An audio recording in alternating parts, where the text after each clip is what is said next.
Tudo bem. Gravando. Olha, estamos hoje aqui com um amigo de adolescência, José Adalberto Ribeiro. É de Campina Grande, estudamos no primeiro ano científico do Colégio Estadual da Prata. E ele agora me aparece com uma grande surpresa. Esse livro. É surpresa porque Adalberto tem uma carreira de jornalista e de funcionário do Banco do Brasil. Eu não sabia que ele fazia parte dos curiosos da biologia, ou sei lá o que você pode chamar isso. Planeta Micróbio. Mundo microscópico. A vida planetária é filha das algas azuis, a humanidade é blue. José Adalbertovski Ribeiro. Como é que começou essa história de Adalbertovski, Adalberto? Adalbertovski, isso é um nome de fantasia. Eu imagino o seguinte, que o chique não é você botar um nome estrangeiro, não é isso? O camarada, quando tem um sobrenome estrangeiro, sempre se torna mais sábio, né? Mais sábio, mais iluminado. Então, o Adalbertovski seria um paraibano menchevique. Um amigo meu disse que eu seria um russo da Paraíba, um russo da Serra da Borborema e daqui do planeta Jaqueira, aqui em Recife. Então, esse é um nome de fantasia só para fazer uma onda aí, só para tirar onda de... O que é a Jaqueira? A Jaqueira é o bairro onde você mora. O que é? E descreva aí a Jaqueira. Jaqueira é o bairro... Jaqueira tem um parque aqui maravilhoso, é um espaço de saúde, é um parque de caminhada, é o melhor parque ecológico da cidade, que centenas ou milhares de pessoas vão caminhar diariamente lá, entendeu? Então, chamamos de espaço de saúde. Aí como parte também das minhas fantasias, eu falo que são as montanhas da Jaqueira. Na realidade, as montanhas são na minha cabeça, né? Aí eu falo, a Jaqueira é um logradouro dentro do bairro das Graças, aqui no Recife. Então, as Graças é onde morava o Ariano. O Ariano morava lá. Casa Forte. Ariano morava Casa também. Forte. Casa Forte, Ariano, Arraiz, Eduardo, esse pessoal é dessa área norte aqui, nessa área norte aqui da cidade. Aí você perguntou como começou. Como surgiu esse nome? Surgiu da onde? Não, você começou a usar... Eu tenho adotado esse nome, fantasia. Eu confesso que nem lembro como eu inventei essa história de Adalbertovski. Mas não foi no blog do Magno? Foi, bom, no blog de Magno é que quando eu era colunista do diário, meu nome é Adalberto, nome de batismo, de pia, José Adalberto Ribeiro. Agora, ultimamente, Magno tem 15 anos do blog dele, é um blog pioneiro e líder aqui na região. Então, eu comecei, daí você sabe como quando a gente escreve, tem coisas que a gente cria, assim, certas coisas do dia a dia, ou a gente nem lembra, né? Eu confesso que eu não lembro quando foi que nasceu esse Adalbertovski, não. Eu sei que eu incorporei esse Adalbertovski e está na área aí. Esse Adalbertovski está nos ares, está nas nuvens de silício, está nas nuvens. Eu sou agora o Adalbertovski. Aí você que me introduziu ao Magno. Foi nos outros tempos, velhos tempos, que Magno é um pioneiro, Magno é um camarada empreendedor, entende? Empreendedor. É um vitorioso Magno é um vitorioso nessa área na Blogolândia, na Magnosfera. Feito você também, você é um camarada que ontem eu estava falando com um camarada amigo nosso, mas não um camarada feito você, chegou 17 anos, 16, chega em São Paulo 17, 18 anos, sei lá. 17, 18 anos foi ser repórter da Folha de São Paulo. Caramba, não é pouca coisa, não. E se tornou vitorioso, e hoje você é potência aí, né? Neumann, de falar nisso, é livre pensar, né? Livre pensar. Então, deixa eu citar uma coisa que você escreveu há quantos anos, meu Deus do céu? 40 anos, já pensou 50 anos. Eu trabalhava no Banco do Brasil, eu estava lá em São Caetano do Sul. Você escreveu uma matéria chamada A Arte dos 100 Mãos. Vai ser difícil você lembrar isso, né? Não lembro, não. A Arte dos 100 Mãos. Eu acredito que certamente era deficientes físicos na época. Você escreveu isso, A Arte dos 100 Mãos. Eu estava lá em São Caetano, no ABC, quando você já era repórter aí, estava brilhando na Folha de São Paulo, pô. Você chegou aí pela mão de... Tinha a ver com Paraíba também, isso. Tinha um formiga na sua vida. Quem foi o formiga na sua vida? Euríclides Formiga. Pronto, foi esse camarada. Euríclides Formiga era paraibano de uma cidade chamada, à época em que eu nasci, Antenor Navarro. Então, na verdade, eu nasci em Uiraúna, que era distrito de Antenor Navarro, que hoje é São João do Rio do Peixe. E o Euríclides, quando me viu, disse: você é de Uiraúna. Ele falava bem grosso. Olha, eu não morava lá em Antenor Navarro. Tinha um sujeito de Uiraúna que morava do meu lado. Era um adolescente. E ele tocava pistão, enchia o saco lá tocando Os Pobres de Paris. Era o meu pai. Seu Anchieta Pinto. Olha, e nas suas origens teve outro camarada que eu lembro também. Adilson Laranjeiras. Adilson é de Bauru. Adilson mas está vivo ainda? Deve ser um cara bem idoso. Deve ser bem idoso hoje, né? É assessor, sabe de quem? Paulo Maluf. Foi assessor de Maluf, Ele deve ser um cara muito idoso já, né? Bem idoso já, né? Adilson deve ser da nossa idade. Mais velho, é. Mais velho. Não, mais velho. Deve ter passado de 70. Mas olha aqui. O Adalbertovski descobriu o Gênesis como? Como é que você chegou ao Gênesis? Na infância, na adolescência? Como é que você leu o Gênesis? O Gênesis da Bíblia, Gênesis? A Bíblia. Isso é um livro permanente, né? Isso é um livro permanente na vida. Chama o livro dos livros, né? Não por acaso é chamado o livro dos livros, é a fonte de sabedoria, um livro inexcedível em termos de belezas, de linguagem literária e de surrealismo também. Um dos livros mais... Um amigo falou, o meu prefaciador, Nestor Ascioli, ele é fascinado pelo Apocalipse. O Apocalipse é um livro difícil, né? É um livro super surrealista, né? Agora, a Gênesis a Bíblia a Gênesis, o livro Gênesis é o criacionismo puro, né? E até hoje permanece válido, né? Nestor Ascioli é comendador pela Academia Pernambucana de Letras, escreveu o prefácio do livro do Adalbertovski.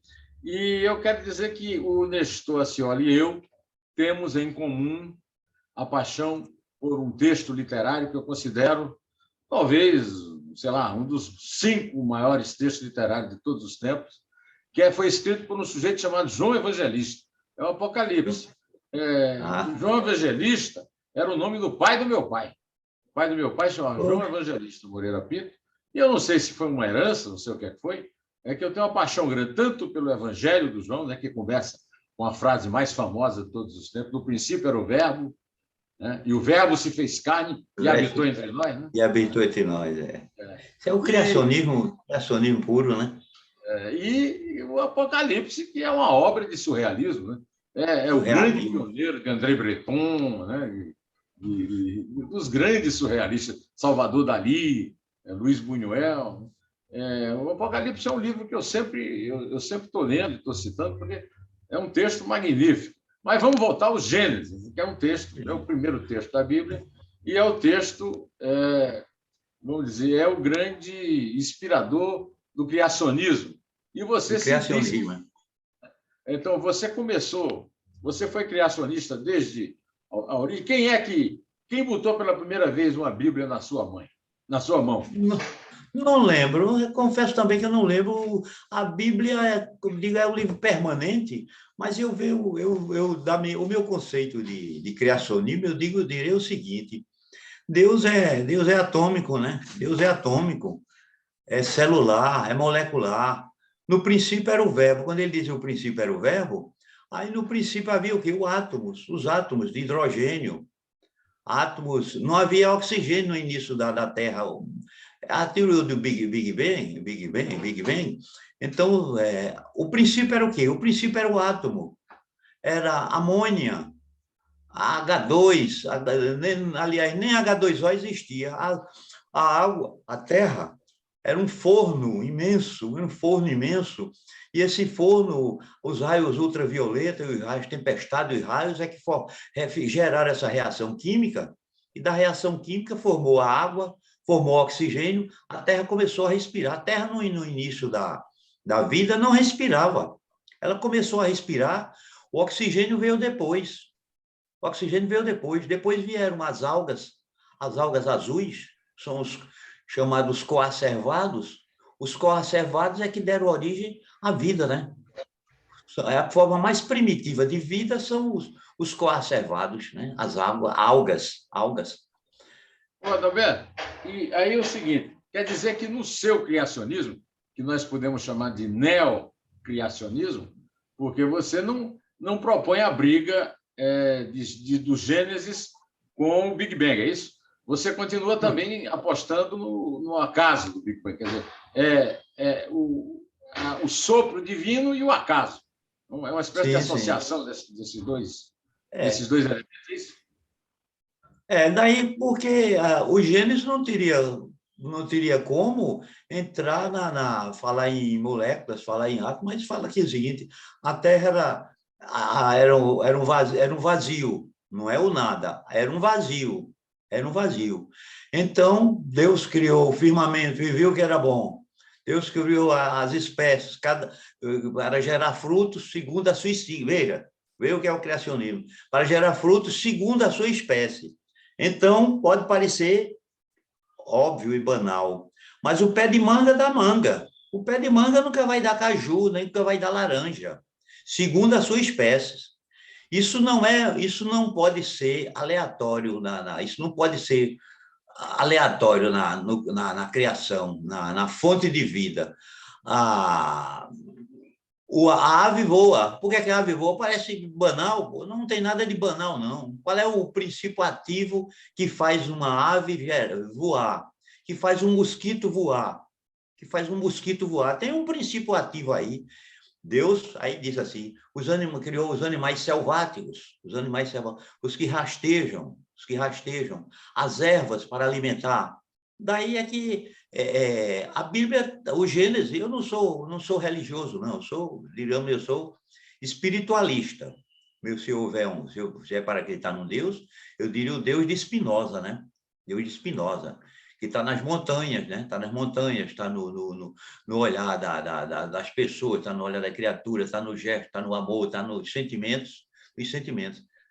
Deus, que eu entendo, seja o Deus de Spinoza, mas uma energia cósmica, universal, que contém uma lógica, né? A lógica é isso. O Homo sapiens, que veio de Adão, aí se fala Adão e Eva, o Homo sapiens. Por que é que todo homem e toda mulher tem 2 braços e 2 pernas? Se fosse obra do acaso, um elemento, um homem, um Homo sapiens, um teria 2 braços, outro teria 3 pernas, um teria 2 corações, 3 corações, mas não, está tudo programado, tudo certinho.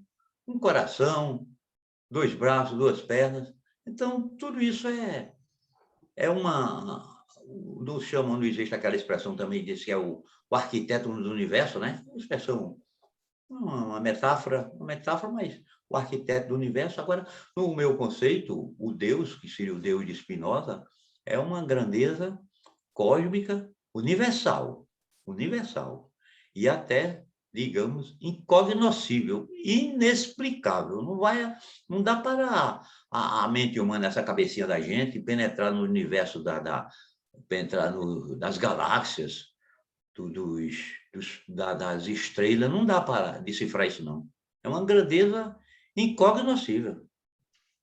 E veja, salientando isso, eu não sou religioso, sou espiritualista e penso na grandeza cósmica universal. Olha, mas daí um dos grandes temas do seu livro é o velho patrono, mas não é o Abrão, não é o Arão, é o Noé. O Noé. Primeiro aparece o dilúvio universal, ou seja, o famoso planeta água da música de Guilherme Arantes. Depois aí aparece o patriarca, que Deus encarrega de construir uma arca e levar os animais para povoarem a terra quando a água baixar e o arco-íris surgir.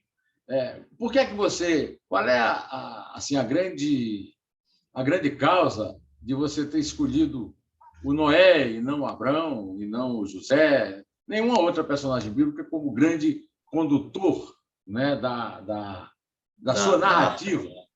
Da narrativa. Da sua arte, É que, segundo a narrativa bíblica, diz que o mundo se tornou, o coração humano se tornou pecaminoso, né? Pecaminoso, havia dissolução, o coração se tornou pecaminoso. Tem uma passagem muito triste na Bíblia que diz o seguinte: Deus se arrependeu de ter criado o homem, né? Tem essa, você lembra disso, né? Deus se arrependeu.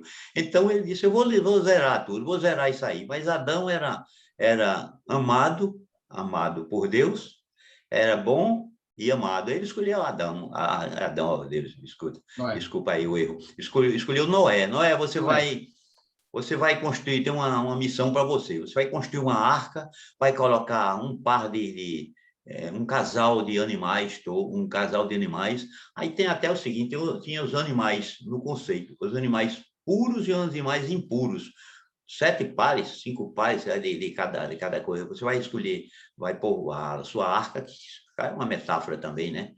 O elefante, o carneiro, todos os bichos, né? Toda a girafa, tudo vai colocar na arca e vai chover 40 dias sobre a terra, né? Vai destruir tudo. Destrói tudo. E então gerou Noé, que era um homem bom e amado por Deus, ele com a mulher, os filhos, a mulher e os filhos, a família dele, ficou contemplando até que as águas serenaram. Para ele saber se as águas serenaram, enviou uma pomba, né? Aí a pomba vai e volta sem nada. Aí até que a pomba voltou com o galinho no bico, né? Quando voltou com o galinho, é porque já tinha serenado, as águas tinham serenado. Enviou um corvo também. E o corvo, nesse conceito, é um animal impuro, né? Impuro. Aí não dá para penetrar. No caso, a pomba também não é lá muito pura, não, né? Porque a pomba tem transmite zoonose. Zoonoses, como você diz no seu livro. A pomba transmite zoonose, mas naquela época a pomba, acho que não foi abençoada para fixar esse impuro. E essas zoonoses foram adquiridas certamente pelos sapiens, né? O Homo sapiens, porque na época tinha habeas corpus, estava liberado. Não, a pomba você está purazinha, você está limpa, está liberada, vai lá. Agora, a história do arco-íris... Corvo não. O corvo é um animal que vive de cadáveres, né? Mas o homem também, né? O homem vive do cadáver do boi, do cadáver do carneiro. Né? Mas veja que coisa maravilhosa. O corvo, o urubu, ele tem uma missão. Limpar a terra, né? Limpar. O animal morre, deteriora, ele vai lá, o corvo. Agora veja que coisa, eu falo no livro nisso também. Imagina o sistema digestivo do corvo. Comer carniça e não adoecer. Nenhum homem tem um sistema digestivo que possa ser comparado com o do corvo. Além do mais, o corvo inspirou um dos poemas mais lindos da história da literatura, que é o Raven, o Corvo, de Edgar Allan Poe. E só ia para a janela e dizia para ele: Nevermore, nunca mais. No more, nevermore. Esse corvo, eu falo no meu livro, certamente veio lá da Arca de Noé. Esse corvo veio da Arca de Noé. E ainda hoje... E o morcego? O morcego também estava na área. Dizem que foi o morcego que transmitiu o famoso novo coronavírus, né? Que provocou a Covid e a grande pandemia. Então, o morcego... Mas aí entra a mesma acusação que você faz. Quem transmitiu para o morcego foi o bicho sapiens? Não. Aí até hoje não tenho explicação nenhuma. Mas o morcego, veja que animal. O morcego tem um radar, né? Tem um radar. Ele não é cego, ele não bate em nada, não toca em nada, ele tem um radar maravilhoso. E o morcego também tem as características animalescas dele. A natureza tem cada um no seu seu espaço. Então, o morcego é maravilhoso. Cumpre a sua função na terra. O corvo, o urubu, é de limpeza, pô. O abutre, ele tem um sistema imunológico perfeito. Já imaginou o camarada criar um suco gástrico do morcego? O camarada come e não tem digestão, não tem nada. Mas voltar um pouquinho que você falou aí, o arco-íris. É coisa maravilhosa. O arco-íris. O arco-íris foi que anunciou que a Terra estava à volta. Terra à vista. Não, quando serenaram as águas, aí diz que Deus desenhou um arco-íris nas nuvens. E que coisa bonita. Desenhou, que são as 7 cores. As 7 cores do prisma. 7 cores do prisma. Está desenhado como o símbolo da harmonia entre os homens. Símbolo da harmonia. Então, não tem nenhum grupo querer se apropriar de arco-íris, não. Arco-íris é a símbolo da fraternidade universal. Símbolo maravilhoso, né? O arco-íris. É a imagem mais linda que existe, porque ele contém toda a paleta de cores dos pintores, né? As cores básicas, as cores do prisma, a perfeição do cromatismo, né? Olha aqui. O meu filósofo grego favorito é o Heráclito de Éfeso, aquele que disse que você nunca toma banho na mesma água, no rio, né?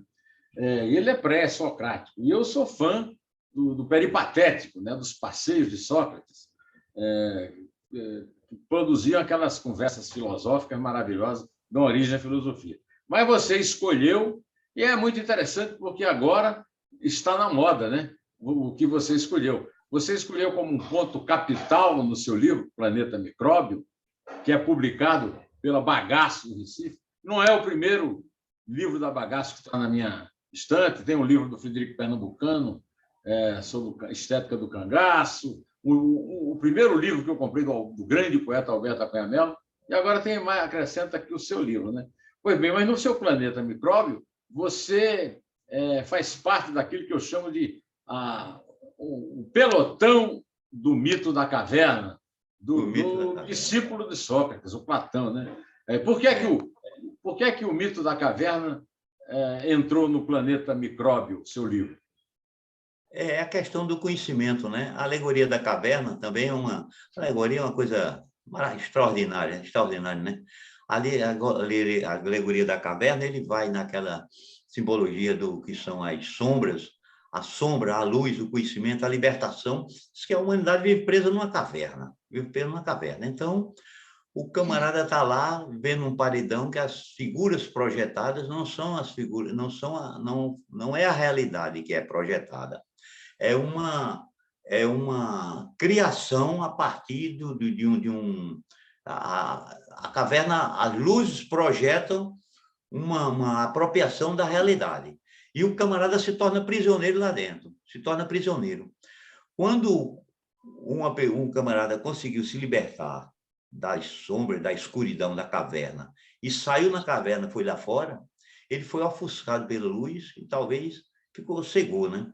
Quando ele tentou voltar para a caverna, que seria a libertação, ele enxergar a luz, ele visualizar a realidade externa, que era o mundo real, ele, quando tentou transmitir esse mundo real lá para o pessoal que estava lá preso na caverna, o pessoal achava que ele estava louco. Era mentira dele. Era uma fantasia. É uma fantasia. Quando, na realidade, a realidade é fantasia e a fantasia é realidade. Sim. Veio o paradoxo, né? O paradoxo tremendo, né? Ele voltou e disse, não, esse cara está louco aí, esse cara está delirando. Aquela luta eterna na busca da verdade, da luz, do conhecimento, né? Você cita sempre aquela coisa, a verdade liberta, né? Daí, veja que coisa. A verdade liberta. Somente a verdade salvará as nossas vidas. Mas é a luz, né? E aí também é uma chave para o entendimento do neo-obscurantismo que está pousando sobre o Brasil, a luta contra a ciência, a luta contra a verdade, a luta contra a realidade a partir das fantasias ideológicas, né? Que é o mito da caverna, né? de Platão, né? É o paradoxo platônico, né? Paradóxo. As pessoas estão nesse obscurantismo, quer dizer, estão prisioneiros desses delírios da caverna, né? As fantasias da caverna, né? Fantasias da caverna. Deixa eu fazer um parênteses, já que você citou o bagaço aí, fazer uma citação fazer uma citação em homenagem ao nosso editor, Arnaldo da Bagaço, né? Uma editora extraordinária, um pessoal correto, decente, apoiador apoiador de escritores, faz parte da nossa cultura hoje. A editora Bagaço você conhece bem, né? Conhece bem a Então, que eu editora acabei de Bagaço. citar, né? Os Editor, livros, exatamente. inclusive, eu editei livros. Depois eu fui receber na Academia Brasileira de Letras o prêmio com o Alberto da Cunha Mello, pela edição nossa, da Girafa, que eu fui editor, com a Girafa Editora, mas eu descobri o Alberto numa edição da Bagaço, e depois conversando com o poeta Bruno Tolentino, que foi o grande divulgador do Alberto da Cunha Mello, que na época em que estava vivo eu considerava o maior poeta vivo do Brasil. E agora foi lançada pela Record a obra completa dele, um trabalho bastante insano da viúva dele, a Cláudia Cordeiro da Cunha Mello. É uma obra, um grande trabalho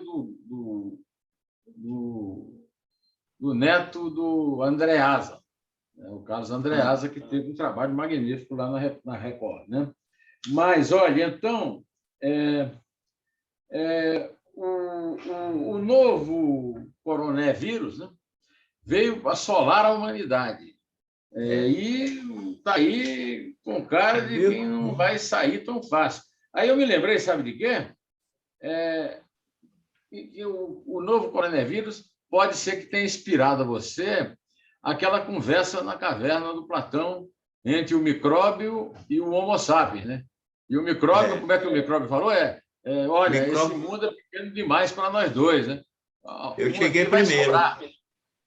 O micróbio falou, né? Para o macróbio, para o Homo sapiens. Eu cheguei primeiro aqui. Esse planeta é pequeno demais para nós dois. Aí está a luta eterna, né? Entre os micróbios e os macróbios, né? Agora existem os micróbios do bem também, nós somos. Eu falei para você, aquela expressão de Ortega y Gasset, né? Eu sou eu e minhas circunstâncias, né? Ele fala, né? Então, poderia ser dito hoje, eu sou eu e meus micróbios. Você escreveu isso. 30, 40% do corpo humano hoje é de micróbio. Tem micróbio. Nós temos micróbio nos cabelos, na pele, as funções digestivas, tudo são feitas pelos micróbios, as bactérias, né? As bactérias no intestino trabalham permanentemente nas unhas. Tem as bactérias da defesa, são trabalhadoras permanentes. Nós ingerimos remédios, né? Lactopurga, essas coisas são bactérias. Bacilos, o lactobacillus do leite, são maravilhosos. Bom, bacilo e fungos também, né?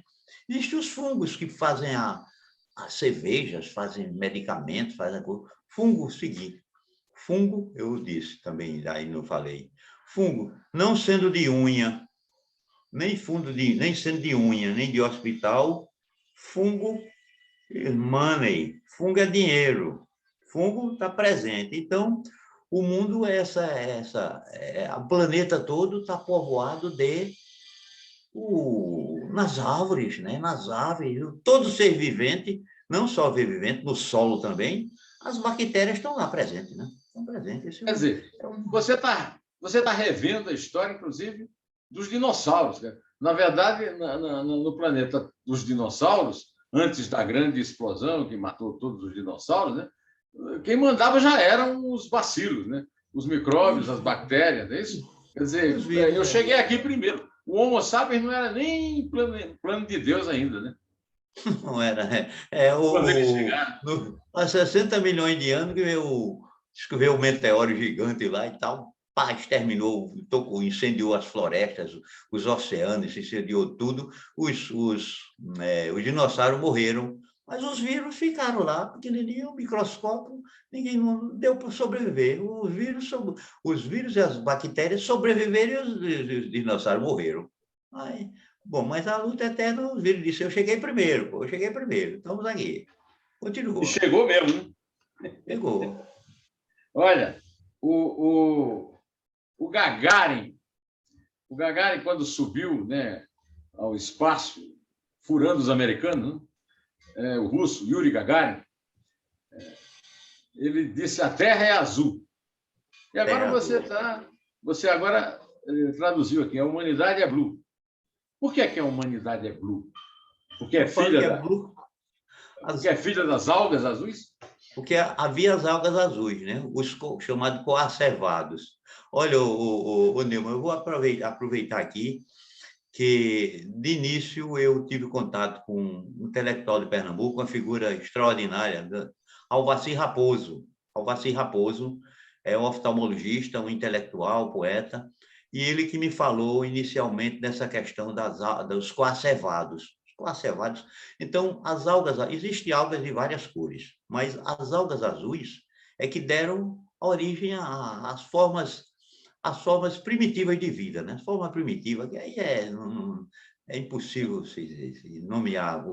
Mas as algas, primeira forma de vida, deram... Sim, é o que eu citei. Quero fazer uma referência de gratidão ao Dr. Alvacir Raposo, que foi ele que me chamou a atenção para os coacervados, que são as algas azuis. Então, a vida planetária, eu digo, é filha da... Caiu a sua linha. Ou a minha, como é que eu vou saber?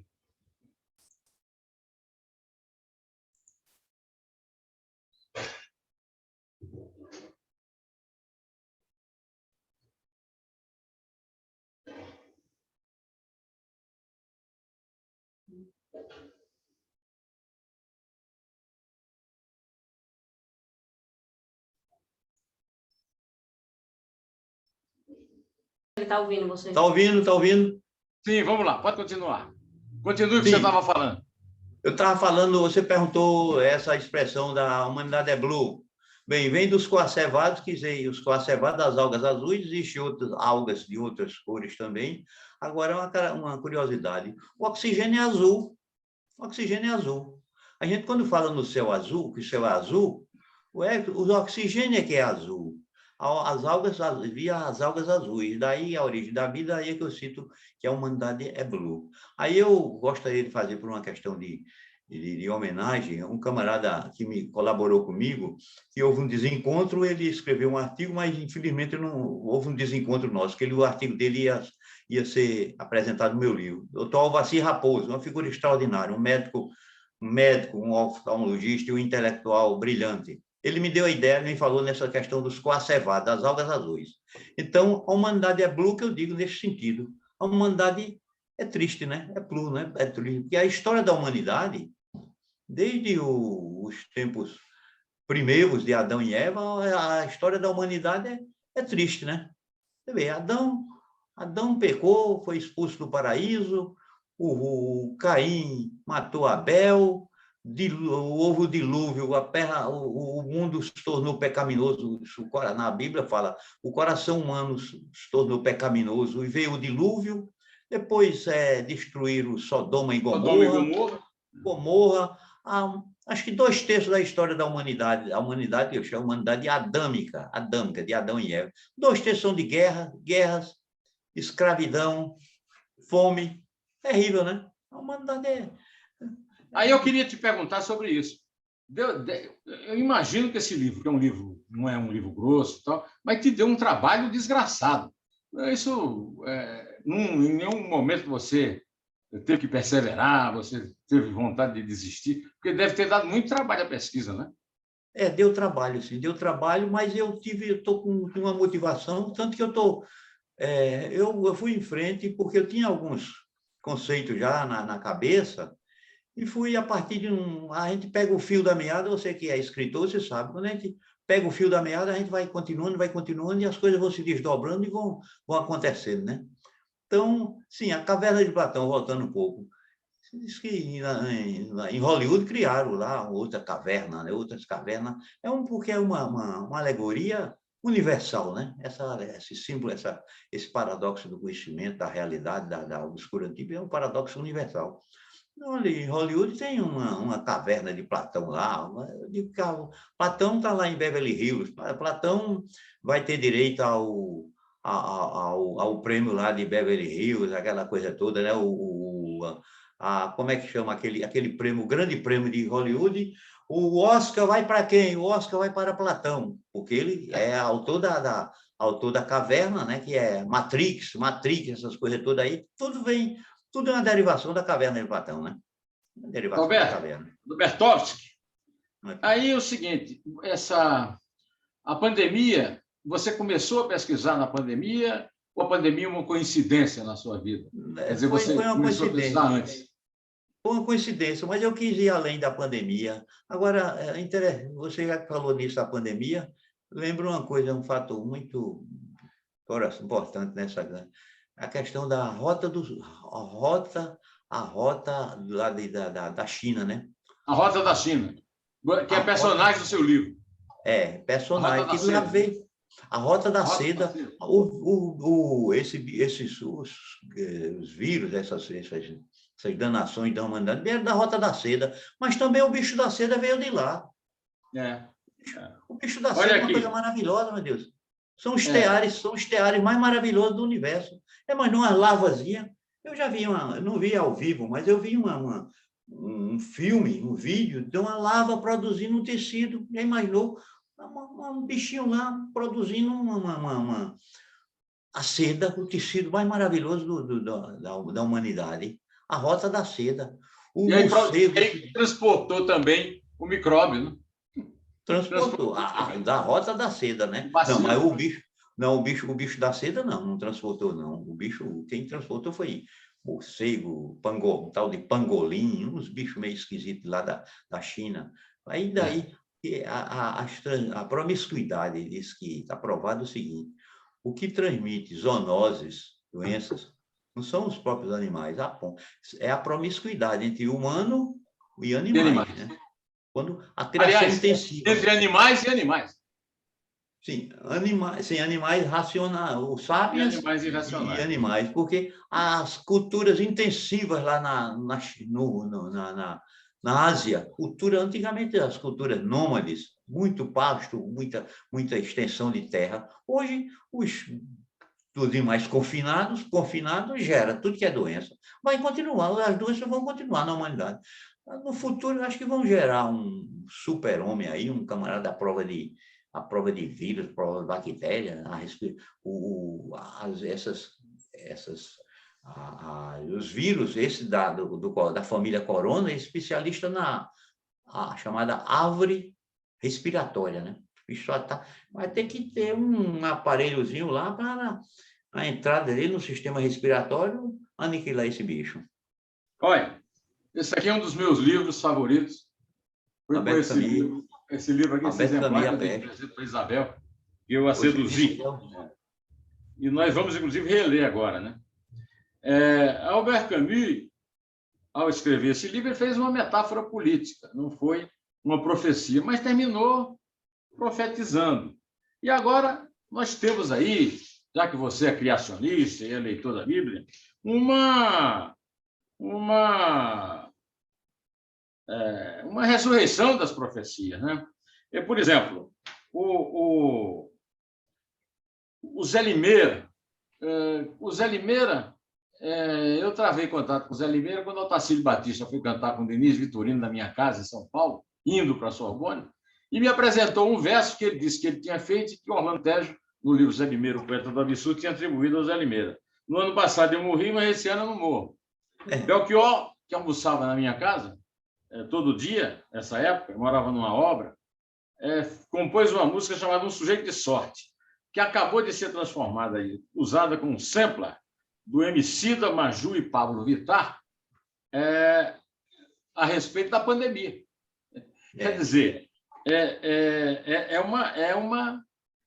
uma profecia como a do Isaías, do Jeremias. O Isaías é o meu favorito. Qual é o seu profeta favorito? Olha, você diz profetas bíblicos ou profetas da atualidade? Mas não, bíblicos e atuais. Eu fico com esse seu meu, Jeremias, essa coisa. o João Evangelista, eu fico com esse... Aí não tem nem como escolher, todos são extraordinários, né? Agora você falou Zé Limeira é um surrealismo puro, né? Maravilhoso. Pois é, aí eu vou voltar à atualidade aqui, ó. Nunca saia de seu quarto. É um poema do poeta russo Joseph Brodsky, prêmio Nobel de Literatura, né? Eu conheci Brodsky num lugar que você frequentou muito, Teatro Municipal de Campina Grande. Em 67, a Teresa Raquel, que eu conheci nessa noite, Paulo Tran e o Jairo Flecha montaram uma peça chamada Liberdade e Liberdade, de Flávio Rangel e Milô Fernandes, dirigida pelo Flávio Rangel, e nela o texto que mais chama a atenção, o texto do julgamento de Joseph Brodsky, que foi condenado por vagabundagem porque fazia poesia na Rússia comunista. E eu considero esse texto o maior exemplar de surrealismo que ninguém na literatura, nem Kafka, ninguém conseguiu superar, né? E agora o Joseph Brodsky, ele faz tempo, ele escreveu isso aqui, nem se falava na pandemia. Isso aqui ele escreveu em 70, né? E o poema é um grande sucesso na Rússia, e eu fiquei sabendo por outro conterrâneo seu, Astier Basílio, que é de Campina Grande e está fazendo doutorado de literatura russa em Moscou, me mandou esse poema, traduzido por ele, que é um grande sucesso em Moscou agora, porque o cara previu a pandemia, nunca sai do seu quarto. E o último verso é contra o cosmos, contra o Cronos e contra o vírus. Contra o vírus, meu cara. Que tal? Hein? Que tal? O que é que você acha? Olha, são os profetas, agora você veja. Essa pandemia não é uma novidade na história da humanidade, não. Você imaginou a peste negra na era medieval? Peste negra, né? Dizimou um terço da Eurásia, né? Europa e Ásia. Dizimou um terço. E demorou uns 3 dias, e ao longo dos séculos ela continuou de forma intermitente, matando gente. Peste negra. Sempre houve pandemias na história da humanidade. Pandemias. Agora... Você falou aí na Idade Média, aí me lembrou o Decameron, de Boccaccio. Tem um grande filme também, como é que é? Boccaccio 70, né? Um filme italiano. Né? Foi Decameron, de Boccaccio. E tem mais um caso profético, Decameron, de Boccaccio. Né? E agora, nós estamos no ano de 700 anos de Dantes, Lasciati una speranza vai che entrar. Eu tenho netos italianos, então eu fui obrigado a aprender italiano para conversar com eles. E eu aprendi italiano lendo a Divina Comédia de Dantes. E agora o meu amigo Walter Fanganiello, um Heródoto,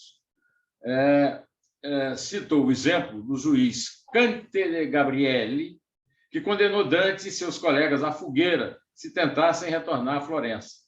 Em 1315, depois que Dante e seus filhos rejeitaram a anistia proposta, outro juiz o sentenciou à decapitação. O poeta sobreviveu vagando de uma cidade para outra. E o Walter Fanganiello, que é um juiz, desembargador do Tribunal de Justiça de São Paulo, lembrou, né, que esse tal de Kant é o Supremo Tribunal hoje condenando o Moro para soltar o condenado. Né? Esperamos que o Moro não seja obrigado a ficar vagando pelo mundo para não vir cumprir pena no Brasil por ter condenado um corrupto. Né? Mas já está vagando, né? Em termos metafóricos, ele está vagando, né? Ele já está condenado pelos os supremacistas, né? Ele já está condenado. O camarada já tá vagando aí. É o surrealismo, não digo nem surrealismo, é um absurdo. Um absurdo. É uma barbárie. É a volta à barbárie. É uma barbárie, uma o inversão Walter de valores considera total. esse juiz aqui, Cante de Gabrielli, como uma espécie de patrono aí do Gilmar Mendes da vida, do Alexandre de Moraes, essa turma do Supremo. Eu digo que são supremacistas, né? Existem os demiurgos. Demiurgos são a entidade intermediária entre o céu e a terra, né? Então, existem personalidades aí, julgadores ou juízes, que se consideram demiurgos, né? Consideram intermediário entre o céu e a terra. Agora, realmente a Divina Comédia de Dante, que tá, isso aí não faz parte do universo do livro, não, mas é um tema realmente palpitante e tem a ver com toda a atualidade hoje que se queira analisar os rumos da humanidade, tem a ver com isso. Ô, Adalberto, você tem saudade do Adalberto, Adalbertonce? Você tem saudade Dá para conviver os dois. O pessoal, Vem cá, você tem saudade dos anos passados no Banco do Brasil? Por onde você viajou quando foi funcionário do Banco do Brasil? Não viajei, não. Eu trabalhei inicialmente em São Paulo. Eu trabalhei inicialmente em São Paulo, vim para aqui, para Recife, e daí foi E trabalhei de Recife e Banco do Brasil e Diário de Pernambuco. A minha trajetória, minha vida profissional paralela foi Banco do Brasil e Diário de Pernambuco. Foi Diário de Pernambuco que eu criei minha marca profissional. Agora, para não esquecer, você falou no Teatro Municipal de Campina Grande, talvez nem você lembre. Você disse que assistiu Liberdade lá no teatro. Você lembra de uma peça que você participou, chamava-se Pindorama, Idolatrina, Salve, Salve? Perfeitamente. Foi você. Você é o culpado. Foi censurada na ditadura. Nós apresentamos essa peça em Areia, no Teatro Minerva, em Areia. Mas não pudemos apresentar em Campina Grande porque a censura proibiu. Parece que proibiram, arrancaram cartaz lá, alguma coisa. O nome era Pindorama, Idolatrina, Salve, Salve. Salve, Salve, exato. Lembro perfeitamente.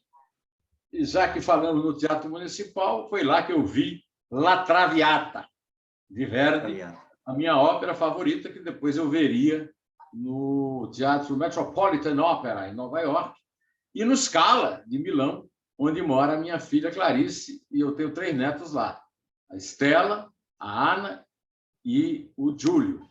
Tem um neto que nasceu na França, numa cidade chamada Annecy, pertinho de Genebra, estava sendo criado em Genebra e agora está em Barcelona. E tem um neto que mora aqui, que tem 18 anos, que se chama Pedro, filho do Vladimir. O outro filho que eu tenho, o quarto filho, é o Arthur, que tem 1 ano e 10 meses, é filho da Isabel, que é lá de Campina Grande, sua conterrânea. E o que nos aproximou muito foi o amor por Campina Grande. Mas eu queria voltar à nossa conversa, para encerrá-la aqui. Queria saber o seguinte: você não tem saudade do. O que é que você trouxe para a sua bagagem, por exemplo, para escrever esse livro aqui, Planeta Micróbio, da sua experiência no Banco do Brasil? Não tem a ver com a minha vida de Banco do Brasil. Porque quando você passou no concurso do Banco do Brasil, era o grande sonho de todos os jovens da sua idade na época, que o Banco do Brasil era um emprego maravilhoso, era o melhor emprego do mundo, né? Porque era estável. Não, foi sempre o ganha-pão, né? E eu sou muito agradecido, naturalmente, é o que me dá, é o que garante a minha feira, né? Garante a minha feira, e eu daí me permitiu, no Banco do Brasil, eu voar paralelamente no jornalismo, nas minhas leituras, nas minhas digressões. O Banco do Brasil foi e continua sendo meu ganha-pão, né? Meu ganha-pão, modestamente, não é? São grandes coisas. Você está aposentado pelo Banco do Brasil, né? Chama Previ hoje, né? Previ, eu sou da Previ, a Caixa de Previdência, sou aposentado para fazer a minha feirazinha, para fazer a minha feira, pagar meu condomínio, pagar minha internet e tocando a vida modestamente, né? Modestamente. Agora, sempre nós tivemos vida paralelamente. Você enveredou pelo jornalismo lá em São Paulo, lembro eu conheço a sua vida. Você começou na editora Bruguera. Não foi Bruguera? Bruguera, eu fui chefe do departamento postal.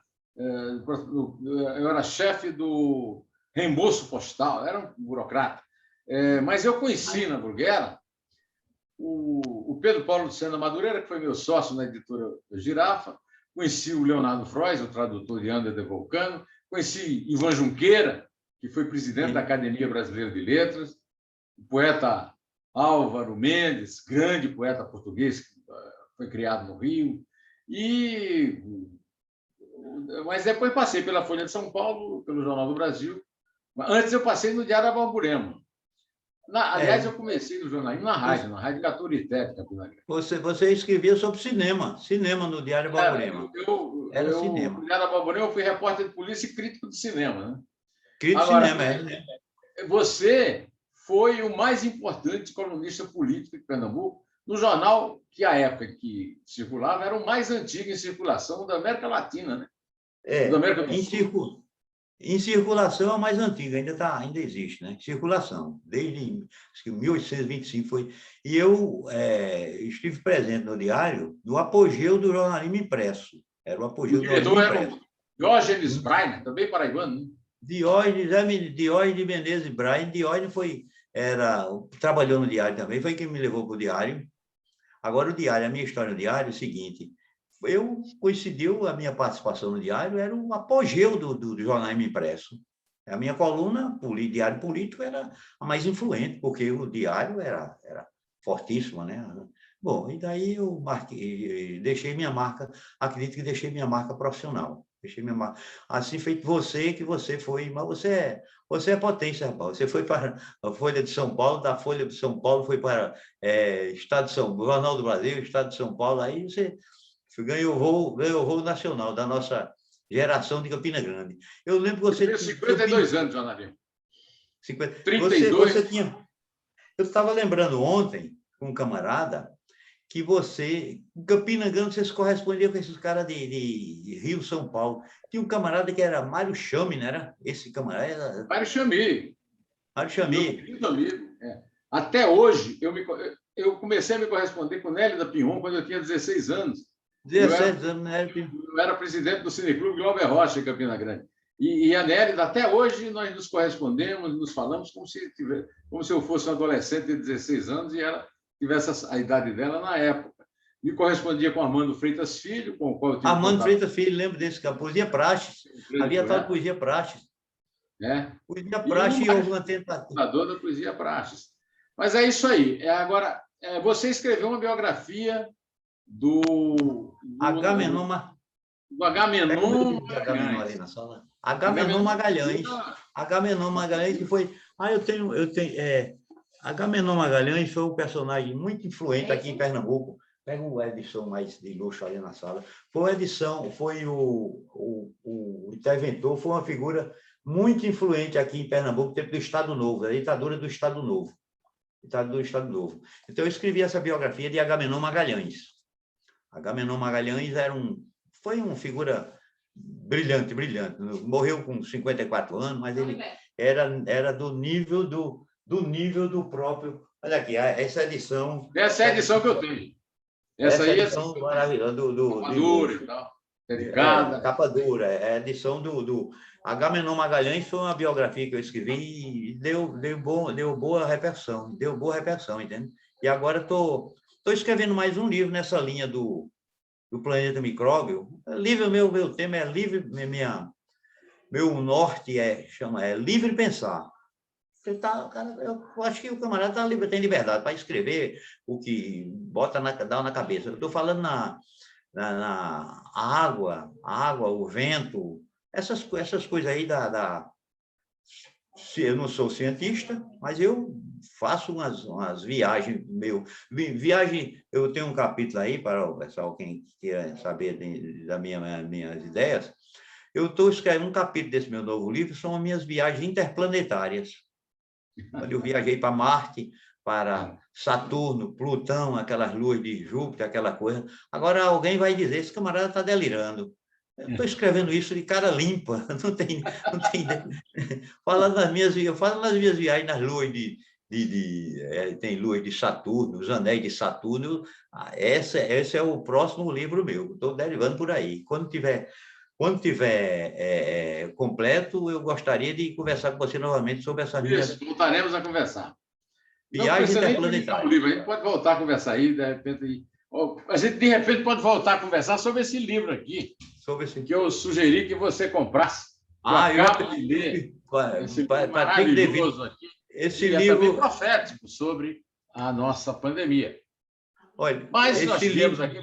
Eu queria só, antes de terminar, contar uma piada que eu ouvi, não me lembro mais quem é que me contou, mas disse que o Agamenon viajava pelo interior e parou numa casa e pediu água à mulher. Aí a mulher disse: Agamenon! Agamenon! Traga água aqui para o doutor, Agamenon! Aí o Agamenon disse: minha senhora, me desculpe assim, a intimidade, mas a senhora se inspirou para botar o nome nesse menino aí. Só o nome dele é Toninho, mas a gente está chamando de Agamenon porque ele pegou essa mania de roubar. Mas, para ser justo, Agamenon não tinha fama de ladrão, não. Ele tinha fama de autoritário. Autoritário ladrão, e era trabiliário mesmo. E tinha uma amante chamada Pia, é isso? Tinha uma amante chamada Pia. Também faz parte das lendas que... Isso é folclore também. É porque é o seguinte, na época ditadura, aquela coisa, nunca se consegue a realidade, saber o que é realidade e o que é fantasia, né? Fala nisso da morte dele, fala num amante, uma coisa, nunca se sabe, mas que existe essa lenda, existe. E essa piada também é verdadeira, né? Mas ele tinha fama ele era autoritário, ele era... Arraes, eu vi de Arraes, o velho Arraes disse uma vez sobre ele. Arraes disse: você conheceu o Agamenon? Eu disse: não, doutor Arraes, eu não sou mais novo, não alcancei isso. Agamenon era um tanque de guerra, Arraes disse. Agamenon era um tanque de guerra. Então, agradecendo a você e o seu canal extraordinário, aí a sua chance extraordinária para divulgar meu trabalho, minhas ideias, eu direi o seguinte: se alguém tiver interesse nesse livro, procurar a editora Bagaço, ou na livraria na cidade, e se alguma editora quiser do seu conhecimento aí, pessoal ouve muito esse seu canal, né? Se alguém tiver interesse numa edição nacional, o Arnaldo da Bagaço, que é uma figura extraordinária, ele se dispõe a gente se entender aí fazer uma edição nacional, que o livro hoje, você sabe, né? O livro hoje está vendendo conta-gota, né? Conta-gota. Mas eu estou apostando no conteúdo do meu livro. Eu queria, só para terminar, te fazer uma pergunta sobre nada do que a gente conversou até agora, mas que nos interessa de perto. O que é que você acha da ideia do pseudo-intelectual, pseudo-aluno de Milton Friedman, Paulo Guedes, de taxar os livros em 12% para recuperar as finanças do governo federal? Meu Deus, isso é uma Você que é um bancário, acha que é uma ideia inteligente? Meu Deus, isso é uma estupidez, eu acho que nem merece... desmerece a cabeça, desmerece a suposta inteligência desse Guedes, né? Desmerece, pô. Isso é uma coisa estúpida, completamente estúpida, não tem sentido nenhum. Não tem sentido nenhum. Meu Deus do céu, isso é ridículo, pô. Como é que vai arranjar dinheiro? Dinheiro para comprar um dado curioso diz o seguinte: você sabe que nunca aconteceu, não ocorre roubo, assalto em livraria, não? O camarada assalta lanchonete, assalta loja de roupa, de sapataria, tudo. Ninguém nunca assaltou uma livraria. Veja que coisa curiosa. Ninguém nunca assaltou uma livraria. Agora o governo está assaltando. Agora o governo está assaltando. Livrarias. O governo é isso. O governo é que está querendo assaltar. E para pegar uma férias de vagabunda, porque você acha que o dinheiro que arrecadar com venda de livro no Brasil, 12% vai salvar o Brasil do buraco? Meu Deus do céu, isso não tem nenhum sentido, nem termos numérico, econômico, nada. Não, isso, eu acho que chega até a duvidar que esse camarada queira insistir nessa ideia mesmo. Ele chega a duvidar. Muito obrigado. Ou então... Tudo bom para você. Voltaremos a conversar. E sucesso com o seu livro, que é uma ideia genial. Me permita só para fazer um registro em agradecimento, crédito ao meu prefaciador, professor Nestor Ascioli, que ele diz o seguinte: ninguém sairá incólume depois da leitura desse livro. Deixa ver. Vejamos, então. Isso aí. Grande Deus, a gente se comunica. Foi assim comigo. Beleza. Já, Adalbertovski da Jaqueira. Estamos nessa aí, amigo. Vamos nessa. Na verdade, Adalberto do Catolé é filho de Biljoca. Biljoca, exatamente. Da farmácia. Biljoca da farmácia. É isso aí. Do Catolé, é isso aí. Estamos nessa, amigo. Grande Deus. Tudo de bom. Tudo de bom.